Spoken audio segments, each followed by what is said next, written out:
भारत की राजनीतिक व्यवस्था को या सरकार जिस प्रकार बनती और चलती है उसे संसदीय लोकतंत्र कहा जाता है और जहां से लोकतंत्र का संचालन होता है उस जगह को संसद कहते हैं। संसद में सर्वोच्च शक्तियां निहित हैं। यह राष्ट्रपति और दो सदन लोकसभा और राज्यसभा को मिलाकर बनती है। लोकसभा को लोगों का सदन और राज्यसभा को राज्यों का परिषद कहते हैं।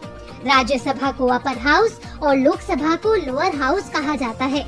संसद के सुप्रीम राष्ट्रपति होते हैं।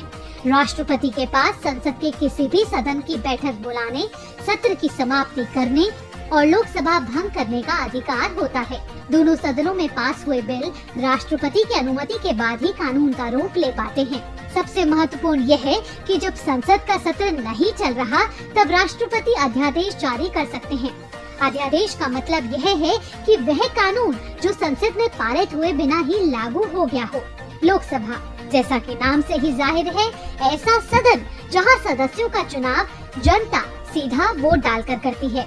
राज्यसभा के सदस्यों का चुनाव राज्य विधानसभाओं के चुने हुए विधायक करते हैं। लोकसभा के अधिकतम 530 सदस्य सीधे राज्यों से चुनकर आते हैं। अधिकतम 20 सदस्य संघ राज्य क्षेत्रों का प्रतिनिधित्व करते हैं। इस प्रकार सदन की अधिकतम सदस्य संख्या 550 हो जाती है। राज्यसभा के प्रतिनिधियों की संख्या उस राज्य की जनसंख्या पर निर्भर करती है।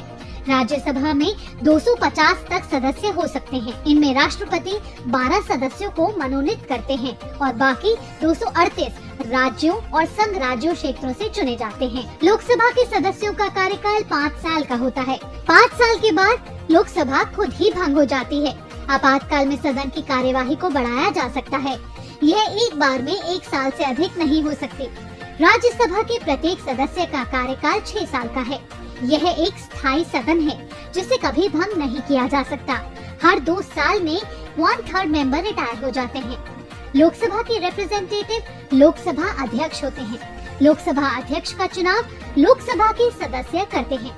राज्यसभा के रिप्रेजेंटेटिव उपराष्ट्रपति होते हैं जिन्हें लोकसभा और राज्यसभा के सदस्य चुनते हैं। संसद के दोनों सदनों को छोड़कर सभी मामलों में समान अधिकार मिले हुए हैं। राष्ट्रपति पर महाभियोग चलाने, उपराष्ट्रपति को हटाने, संविधान में संशोधन करने, सुप्रीम कोर्ट, हाई कोर्ट के न्यायाधीशों को हटाने जैसे महत्वपूर्ण मामलों में राज्यसभा को लोकसभा जैसे पावर मिले हुए हैं और ऐसे काम करती है भारतीय संसद।